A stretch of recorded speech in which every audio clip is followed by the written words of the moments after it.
அனைவருக்கும் வணக்கம். NDB act 1971. NTP ஆக்ட்னா என்ன? Medical termination of pregnancy act. அதுதான் என்டிபி ஆக்ட் அப்படின்னு சொல்லுவாங்க.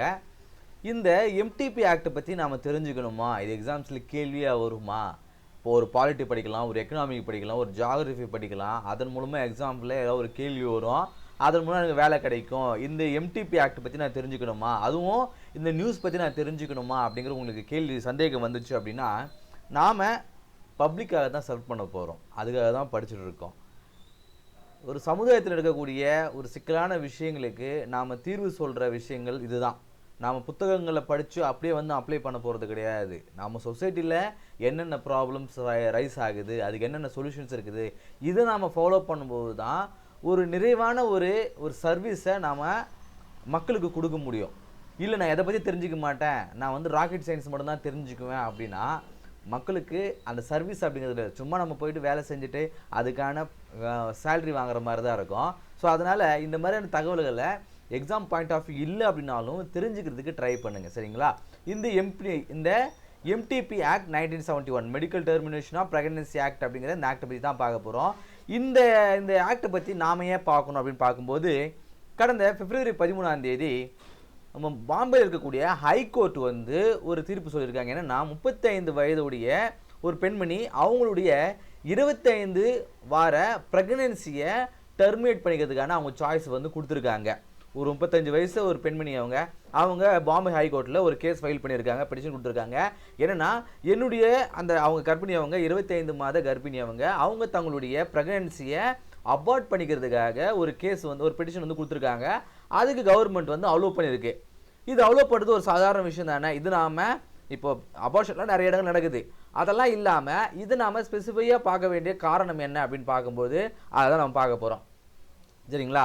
இந்த ஆக்ட் மூலமாக இந்த எம்டிபி ஆக்ட் மூலமாக கவர்மெண்ட் இந்த ஹைகோர்ட் என்ன சொல்லியிருக்கு, நீங்கள் அபார்ட் பண்ணிக்கலாம் அப்படின்னு சொல்லியிருக்காங்க. அதன் மூலமாக ஒரு மெடிக்கல் போர்டு டாக்டர்ஸுடைய அவங்களுமே வந்து அவங்களை செக் பண்ணியிருக்காங்க. அந்த 35 ஓல்டு உமனை வந்து செக் பண்ணி ஓகே உங்களுக்கு வந்து ஃபிட்டிங்காக தான் இருக்காங்க, அவங்கள வந்து ஒரு அபார்ஷனுக்கான தகுதியுடைய அந்த உடல் தன்மை வந்து இருக்குது, இவங்க அபார்ட் பண்ணிக்கலாம்னு சொன்னதன் பேரில் மும்பையில் இருக்கக்கூடிய ஜேஜி ஹாஸ்பிட்டல் அப்படிங்கிற ஒரு ப்ரைவேட் ஹாஸ்பிட்டலில், ஸ்டேட் நடத்தக்கூடிய ஒரு ஹாஸ்பிட்டலில், அவங்க ஸ்டேட் ரன் ஹாஸ்பிட்டல், அது ப்ரைவேட் ஹாஸ்பிட்டல் கிடையாது, ஸ்டேட் ரன் ஹாஸ்பிட்டல்னால் கவர்மெண்ட்டுடைய ஹாஸ்பிட்டல்னு வச்சுங்களேன். ஸோ அந்த ஹாஸ்பிட்டலில் அவங்க அபார்ட் பண்ணிக்கலாம் அப்படிங்கிற மாதிரி வந்து சொல்லியிருக்காங்க. இப்போது ஏன் அந்த குழந்தையை அபார்ட் பண்ணணும், 25 வயது கூடிய அந்த குழந்தையை அபார்ட் பண்ணுறதுக்கான காரணம் என்ன அவங்க சொல்லியிருக்காங்க. அந்த பிடிஷனில் சொல்லியிருக்காங்கன்னா, தன்னுடைய குழந்தைக்கு ஸ்கெலிட்டல் டிப்ஸ்லேசியா அப்படிங்கிற ஒரு நோய் இருக்காங்க. பாருங்கள், ஸ்கெலிட்டல் டிப்ஸ்லேசியா அப்படிங்கிற ஒரு நோயாங்க. இது ஒரு ஜெனட்டிக் டிசார்டராக இது. ஸோ இது வந்து ஒரு நியூரலாஜிக்கல் ஃபங்க்ஷன்ஸ் மூலமாக அந்த குழந்தைக்கு ஏதோ சம் ப்ராப்ளம் வரும். அதன் காரணமாக அந்த பிறந்தாலும் அந்த குழந்தைக்கு நிறைய அந்த க்ரோத் சமயத்தில் ஏதோ ஒரு நிறைய ப்ராப்ளம் இருக்கும். அதனால் அந்த குழந்தைய நான் வந்து வளர்க்க விரும்பலை, ஸோ இங்கேயே அதை அபார்ட் பண்ண நினைக்கிறேன் அப்படிங்கிற மாதிரி சொல்கிறாங்க. அதுக்கு ஹைகோர்ட்டும் வந்து ஒப்புதல் கொடுத்துருக்காங்க. சரி, இந்த எப்பவுமே நம்ம என்ன சொல்லுவோம், நம்ம ஏரியாங்களில் அபார்ஷன் பண்ணிக்கிறது ஓகே, அபார்ஷன் பண்ணிக்கலாம், நான் வீட்டிலேருந்து கொண்டு வர சொல்லுவாங்க, ஹஸ்பண்ட் வருவாங்க, இல்லை அம்மா அப்பா வருவாங்க, அது மூலமாக அபார்ட் பண்ணிக்குவாங்க. ஆனால் 25 வயதில் இருக்கக்கூடிய அந்த ப்ரெக்னன்சி டைமில் இவங்க கோர்ட்டுக்கு போய் தான் வந்து அபார்ட் பண்ணணும் அப்படின்னா, நம்ம நாட்டில் இருக்கக்கூடிய அந்த அபார்ஷன் லா அப்படிங்கிற ஒன்று இருக்கு இல்லையா, அதை நம்ம எப்படின்னு பார்த்துருவோம். நம்ம நாட்டில் இருக்கக்கூடிய அபார்ஷன் லா எப்படி இருக்குன்னு பார்க்கணும் இல்லையா.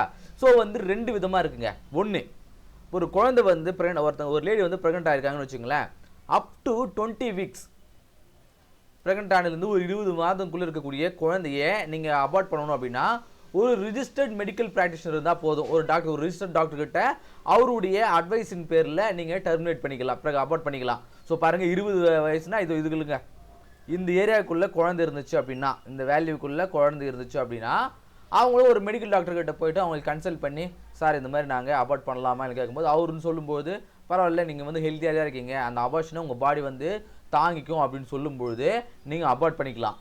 இல்லை 20லேருந்து 24 வயதுக்குள்ளே இருக்கணும் அப்படின்னு சொல்லும்போது, ஸோ இந்த பீரியடில் இருக்கும்போது, குழந்தை வந்து இந்த பீரியடில் இருக்கும்போது 2 ரெஜிஸ்டர்ட் மெடிக்கல் ப்ராக்டிஷனர்கிட்ட நாம் அப்ரூவல் வாங்கணும். பாருங்கள், 2 பேர்கிட்ட. ஸோ இந்த ரூல் 3B என்ன சொல்லுது, இந்த எம்டிபி ரூல்ஸில் ரூல் 3 என்ன சொல்லுது, 2024 கொண்டு வந்திருக்காங்க. அதெல்லாம் சொல்லியிருக்காங்க, இந்த 20லேருந்து 24 பீரியட் இருக்குது இல்லையா, இந்த பீரியடில் இருக்கக்கூடிய அந்த அபார்ஷன் அப்படிங்கிறது எப்படி இருக்கணும் அப்படின்னா, ஒரு வேளை ஒரு விக்டம் ஆகட்டும், அந்த லேடி ஆகட்டும், யாரோ ஒரு ஒரு ஒரு செக்ஷுவலாக அவங்க அசால்ட் ஆகியிருந்தாலோ, மைனராக இருந்தாலோ, இல்லை அவங்களுக்கு ஒரு மென்டலி வந்து டிசபிலிட்டியாக இருந்தாலோ, அந்த பீரியட் இருக்கக்கூடிய அந்த ப்ரெக்னன்சியில் அவங்க வந்து அபார்ட் பண்ணிக்கலாம். ஸோ இந்த ஏரியாக்களில் இந்த ரூல்ஸ் என்ன சொல்லுது, இந்த 20லேருந்து 24க்குள்ளே இருக்கக்கூடிய இந்த பீரியட் ஆஃப் டைமில் அவங்களுக்கு வந்து ஒரு செக்ஷுவல் அசால்ட்டான பர்சனாக இருந்தாலோ, இல்லை வந்து 18 வயதுக்குள்ளே இருந்தாலோ, இல்லை அவங்களுக்கு மென்டலாகவோ ஃபிசிக்கலாகவோ எது டிசபிலிட்டி இருந்தாலும் அவங்கள வந்து நீங்கள் அபார்ட் பண்ணிக்கலாம். அதே போல் இன்னும் 24 வயதுக்கு மேலே இருந்துச்சு அப்படின்னா, ஸோ பாருங்கள், இதுக்கு ஒரு அவ்வளோ ரெஸ்ட்ரிக்ஷன் கிடையாது. இதுக்கு சில ரெஸ்ட்ரிக்ஷன்ஸ் இருக்குது. இதுக்கு மேலே போகும்போது என்ன ரெஸ்ட்ரிக்ஷன் சொல்கிறாங்க பாருங்கள். ஸோ பியாண்ட் 24க்கு இருக்கும்போது, ஸோ பாருங்கள், ஸ்டேட் அப்பாயிண்ட் பண்ணால் ஒரு மெடிக்கல் போர்டு டாக்டர் இருக்கணும். ஒரு ஒரு ஒரு டிஸ்ட்ரிக்ட் ஒன்று இருக்கும். அந்த மெடிக்கல் போர்டுடைய அப்ரூவல் தேவை.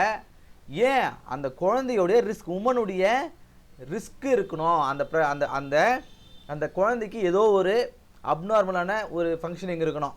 அதன் மூலமாக அந்த குழந்தைக்காகட்டும் அந்த உமனுக்காகட்டும் அவங்களுக்கு ஏதோ அவங்க லைஃப்பில் ஏதோ ஒரு ரிஸ்க் இருக்கிற சமயத்தில் நீங்கள் அபார்ட் பண்ணலாம். ஸோ அந்த ஃபீச்சர்ஸ் வந்து கொடுத்துருக்காங்க. ஸோ அதுதான் அவங்க சொல்கிறாங்க. அதே போல் அந்த குழந்தைக்கு பாருங்கள், ஸோ மெடிக்கல் கிரைட்டீரியா சொல்லும்போது அந்த டாக்டர்ஸ் வந்து அவங்க உமன்ஸுடைய லைஃப் ஆகட்டும், அவங்களுடைய மென்டல் ஃபிசிக்கல் ஹெல்த் ஆகட்டும், அதே போல் அந்த குழந்தைக்கானது ஒரு சிவியரான அப்நார்மாலிட்டி இருந்துச்சு அப்படின்னா, மேலே சொன்னாங்க பாருங்கள், அந்த குழந்தைக்கு வந்து இந்த ஸ்கெலிட்டேட்டல் டிப்ளேசியா அப்படிங்கிற ஒரு நோய் இருக்குது. அந்த நோய் மூலமாக அந்த குழந்தையானது அந்த டெலிவரி ஆனதுக்கு பிறகு கூட அந்த குழந்தை ஒரு அப்நார்மலாக தான் இருக்கும் அப்படிங்கிறதுனால, ஸோ அதன் காரணமாகவும் நான் அபார்ட் பண்ண விரும்புகிறேன் அப்படின்றாங்க. ஸோ அதனால் பாம்பே ஹைகோர்ட்டும் அது வந்து ஒப்புதல் கொடுத்துருக்காங்க. ஸோ இது ஃபஸ்ட் டைமா அப்படின்னு பார்க்கும்போது இல்லை, 2024 ஏப்ரல் மாதமும் இதே போல் ஒரு 37 இயர் ஓல்டு உமன் வந்து 37 வயசு ஓல்டு உமன், அவங்களுக்கு வந்து 27 வார ப்ரெக்னன்சியே வந்து அந்த குழந்தையானது அப்நார்மாலிட்டியாக இருக்குது அப்படிங்கிற காரணத்தினால அதை அபார்ட் பண்ணுறதுக்கு ஒப்புதல் கொடுத்துருக்காங்க. ஸோ பாருங்கள், 20 வாரங்குள்ளே இருக்கிற குழந்தைய நாம் ஒரு மெடிக்கல் ரிஜிஸ்டர் அவங்களுடைய அட்வைஸின் பேரில் அபார்ட் பண்ணிக்கலாம். 20லேருந்து 24 அப்படின்னா 2 பேர் தேவை. 24க்கு மேலே போகணும் அப்படின்னா, ஒன்று அவங்க செக்ஷுவலாக வந்து அசால்ட் ஆகிருக்கணும், மைனராக இருக்கணும், மென்டலாகவோ இல்லை ஃபிசிக்கலாகவோ டிசபிலிட்டி இருந்துச்சு அப்படின்னா அவங்க அபார்ட் பண்ணிக்கலாம். அதன் பிறகு எப்போ இது வந்து இந்த ரூல்ஸில் 20லேருந்து 24க்குள்ளே, 24க்கு மேலே போகும்போது அந்த உமனுடைய ஹெல்த்லேயோ இல்லை அந்த குழந்தைக்கு ஏதோ ஒரு அப்நார்மாலிட்டி இருந்தால் மட்டும்தான் அவங்க அபார்ட் பண்ண முடியும். ஸோ இதெல்லாம் வந்து அவங்க கொடுத்துருக்கு. நம்ம நாட்டில் இருக்கக்கூடிய அபார்ஷன் லா இதெல்லாம் கேள்வியாக வரலாம். இந்த ஃபீச்சர்ஸ் இந்த ரூல்ஸ் என்ன சொல்லுது, இந்த ரூல்ஸ் என்ன சொல்லுது அப்படின்னு சொல்லிட்டு. ஸோ அதன் பிறகு நம்ம நாட்டில் வந்து 2 ஃபார்ம் தான் இருக்குது. ஸோ இந்த ஃபார்ம் இருக்குது, இந்த ஃபார்ம் இருக்குது. ஸோ எக்ஸ்ட்ரா 24க்கு மேலே போகுது இல்லையா. ஸோ அதனால தான் அவங்க பாம்பே ஹைகோர்ட்டில் போயிட்டு அவங்க பெட்டிஷன் கொடுத்துருக்காங்க. அந்த பெட்டிஷனுக்கு பாம்பே ஹைகோர்ட்டானது அவங்களுக்கு அப்ரூவலும் கொடுத்துருக்காங்க. சரிங்களா. இந்த கிளாஸ் உங்களுக்கு யூஸ்ஃபுல்லாக இருந்திருக்கும் அப்படின்னு நம்புகிறேன். அடுத்த கிளாஸ் சந்திப்போம். நன்றி.